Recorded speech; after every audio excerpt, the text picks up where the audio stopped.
मित्रांनो, ज्या बैलाच्या नावानं गणेशोत्सवात देखाव्यांची स्पर्धा झाली, अनेक महाराष्ट्रातून देखावांचं जे कॉम्पिटिशनमध्ये सहभाग नोंदवला गेला, तर काय झालं त्या स्पर्धेत? आता कसं काय नियोजन असणार?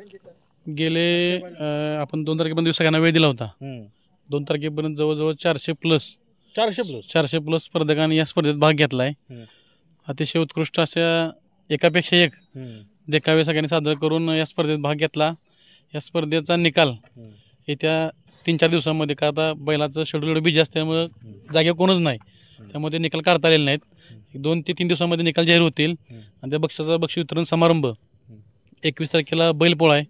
बकासूरचे भव्यदिव्य मिरवणूक आहे आणि बैलपोळाचा मोठा उत्सव आहे. त्या दिवशी बक्षीस वितरण त्या ठिकाणी होणार आहे.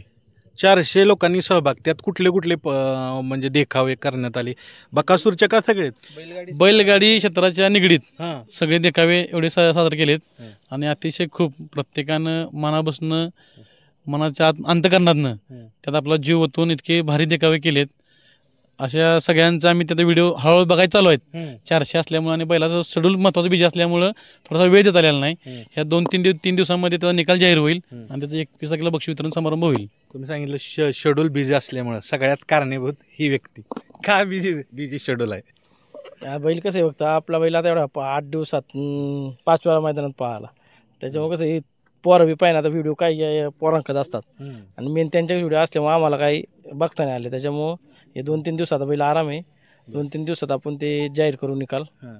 पारितोषिक आणि प्रत्यक्ष बकासूर तिथं असणार, त्यामुळं मोठं एक प्रकारचा कार्यक्रम असणार. अजून काय काय ठरलं गेलंय, कशा पद्धतीनं? ते कसं ते बैलाचे जे भक्कम आधारस्तंभ आहे, आमचे भिवंडीचे नगरसेवक निलेश साहेब चौधरी, ते स्वतः त्यांच्या हातचे आपण बक्षीस वितरण सोहळा करणार आहे. कधी तारीख सांगा? 21 तारखेला बक्षीस वितरण समारंभ आहे. काय सांगता? 21 सप्टेंबर म्हणजे नाही का, वर्षातला सगळ्यात आनंदाचा सण आमच्यासाठी बैलपोळा. ह्यो सण आहे आमचा, त्यामुळं सगळं त्या दिवशी होणार आहे. चालेल, जास्त वेळ घेत नाही. बकासूर ही मित्रांनो दमलाय आणि परत त्याला पुढच्या मैदान गाजवाय जायचे. तर ज्या तारखा सांगितल्या, काय सांगताय सर? या कार्यक्रमाला आमचे बकासूरचे आधारस्तंभ निलेश शेठ चौधरी नगरसेवक भिवंडी, त्याचबरोबर विनायक शेठ देशमुख लिंगरे, ज्यांच्या नावावरती बकासूर पोहतो, सचिन शेठ घरत, आपले राहुलाप्पा गोरे आणि अशा अजून बरेचसे सगळेच मान्यवर आम्ही सगळ्यांना आमंत्रित करणार आहे. आणि बकासूरचे ज्ञात अज्ञात जे फॅन्स वर्ग आहे, त्या सगळ्यांनी येत्या 21 तारखेला सुसगाव नगरीमध्ये सगळ्यांनी मोठ्या संख्येने हजर राहावा.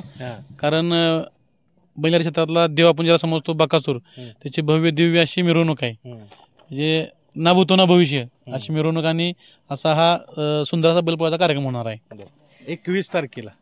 तुम्ही काय सांगाल अक्षयजी? 21 तारखेला बैलपोळा सण आहे आणि आवडीचा सण. चषक यांच्यातर्फे विषय काय माहिती आहे का, मामांनी आपला बैल पळतोय गेली 5 वर्ष झाले आणि बैल जाईल त्या मैदानात 1 नंबरचा मानकरी. यंदाच्या वर्षी गणेश उत्सवानिमित्त सजावटीच्या स्पर्धा आपण ठेवलेल्या होत्या.